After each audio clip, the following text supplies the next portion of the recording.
Stop scrolling. Have you ever noticed your GPS acting strange? I'm not talking about a missed exit or a signal drop in a rural tunnel. I'm talking about those moments when the software we trust to guide us through the physical world starts mapping out a reality that shouldn't exist.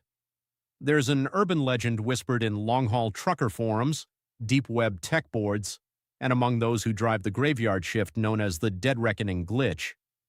It starts innocently enough. You're driving home late after a double shift, the cabin of your car illuminated only by that pale, ghostly blue glow of your phone mounted on the dashboard. Suddenly, the GPS recalculates for no apparent reason. There's no traffic ahead, no construction, and the sky is clear. But the voice changes. It loses that helpful synthetic cheer we've all grown used to.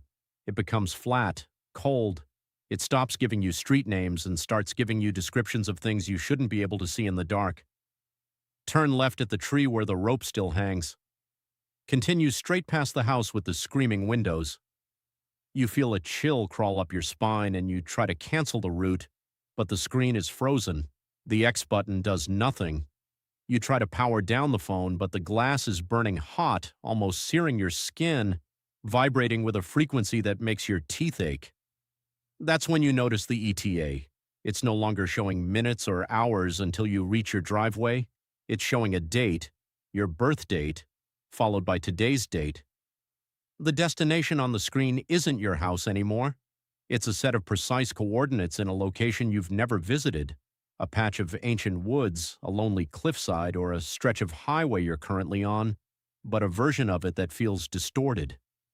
This is exactly what happened to a man named Julian back in 2021. He was driving through the Appalachian foothills when his phone temperature spiked. The navigation voice, now sounding distorted, like it was being filtered through a mouthful of silt, whispered, "In 200 feet, join the others." Julian looked at the map and saw dozens of little blue icons, other drivers, all converging on a single point in the middle of a dark lake that didn't exist on his physical map.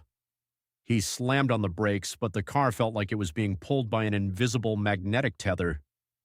The GPS started screaming, recalculating over and over, the voice shifting from a woman's to his own mother's, then to his own voice, pleading for him to stop. He looked out the windshield and the asphalt was gone. He was staring into a digital void where the pixels of the world seemed to be tearing apart into static. He managed to jump out of the moving car just before it rolled into a ravine that hadn't been there a second before. When he found his phone in the wreckage later, the screen was shattered, but a single notification remained, glowing in the dark. You have arrived. We like to think of our devices as simple tools, mere extensions of our will, but we forget that they are connected to a network that sees the world from a height we can't comprehend. Satellites don't just see where we are. Some theorists believe they see where we are going in the most literal, final sense. They see the patterns of our lives, the inevitability of our mistakes, and sometimes the algorithm gets ahead of itself.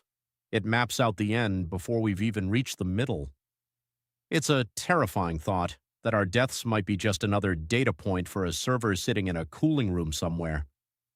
So the next time your GPS tells you to take a shortcut through a neighborhood that looks a little too dark, or if the voice starts using your first name and talking about your past, don't follow the blue line. Trust your eyes, not the screen. Your phone might be telling you the truth about where the road ends, and once the GPS decides you've reached your final destination, it won't let you turn back or recalculate. Have you ever had a navigation app lead you somewhere that felt impossible? Somewhere that shouldn't have been there? Tell me your story in the comments if you're brave enough to relive it.